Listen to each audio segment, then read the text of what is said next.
Chamacos, bienvenidos. El día de hoy veremos un tema un poco controversial. A veces no nos queda muy claro la forma en la que estamos realizando la auscultación de los ruidos cardíacos. Hay muchas formas de realizarlo y es algo que quiero que les quede muy claro. De acuerdo a la bibliografía de donde lo revisen, si se lo preguntan al médico cardiólogo, al médico internista, pueden obtener mucha información.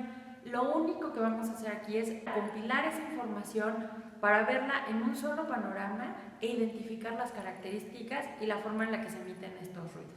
De forma teórica, en una siguiente sesión aprenderemos bien la auscultación de los ruidos. Entonces, lo primero que debemos de identificar son las características de los ruidos. ¿Qué le voy a estudiar a cada ruido cardíaco?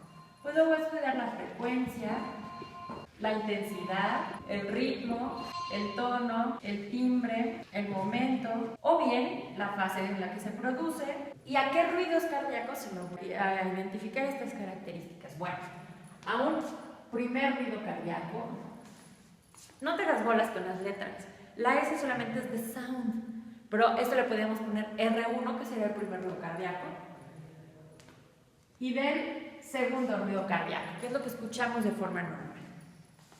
Nuestra frecuencia me dice el número de veces que se va a repetir el fenómeno en una unidad de tiempo. Esto varía de acuerdo al grupo de edad, si es un recién nacido, si es un niño escolar, si es un preescolar, si es un adolescente, si es un adulto, si es un adulto en plenitud. Esto cambia.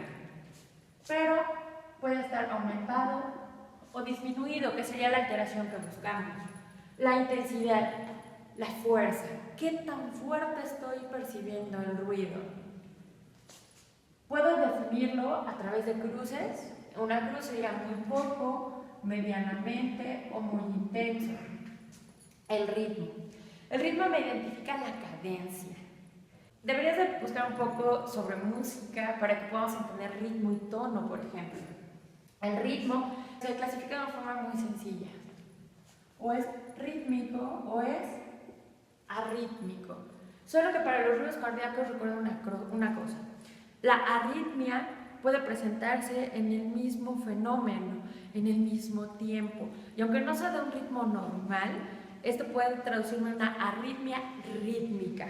Entonces, es para que tengas esa consideración. El tono. El tono me dice a qué se parece el ruido. Me dice muchas características, pero dentro de las más importantes es a qué suena, a qué se parece.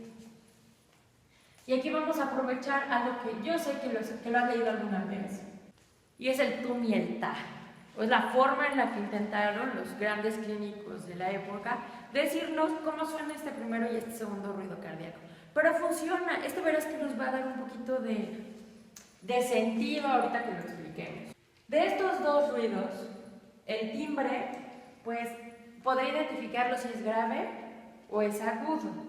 De acuerdo a esta característica de letras, puedo decir que el primer ruido es el más grave y el segundo es más agudo.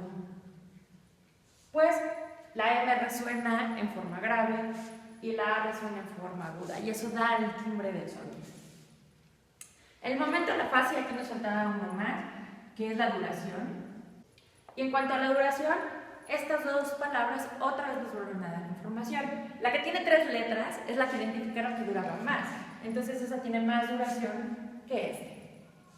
El momento de la fase quiere decir qué característica tiene este ruido para que se pueda presentar. Si es el primer ruido, quiere decir que se suscita durante la sístole cardíaca. Y el segundo ruido sucederá durante la diástole. Eso también me va a identificar qué emite cada uno de estos ruidos o por qué se está produciendo. No es un solo fenómeno el que produce el ruido, pero sí hay un predominio de fenómeno que produce el ruido. Espero que esto quede claro. ¿Qué quiero decir? Que el cierre de las auriculoventriculares va a producir el mayor porcentaje del primer ruido. No es el único fenómeno, pero sí uno de los más importantes. Mientras el cierre de las sigmoideas o semilunares producirá el segundo ruido. Hay algo que debes de tener claro y presente cuando hagas esta información. Cuando están cerradas las auriculoventriculares, quiere decir que las que están abiertas serán las sigmoideas o semilulares. Entonces eso sucede exactamente al contrario en el siguiente fenómeno. Quiere decir que las que están abiertas serán las auriculoventriculares. ¿Por qué la importancia de esta información? Si tú entiendes muy bien lo que sucede en ambos fenómenos, entonces cuando empieces a escuchar fenómenos agregados como soplos, te va a identificar dónde viene el problema del paciente. Entonces, recuerda esta información al inicio. Y no olvides, en medio de ambos ruidos cardíacos voy a tener un breve espacio de silencio entre un ruido cardíaco y otro, un ciclo completo de ruido cardíaco. Y el siguiente tendré un silencio más prolongado. Es muy probable que hayas escuchado ya o hayas auscultado a pacientes donde no puedas identificar estas características. Intenta buscar un paciente que tenga una bradicardia. En estos pacientes es donde mejor puedes identificar las características, entonces aprovéchalos al máximo. Recomendaciones y no lo olvides también. Aparte de estos dos ruidos como normales, puedo tener uno adicional, que sería un tercer ruido cardíaco.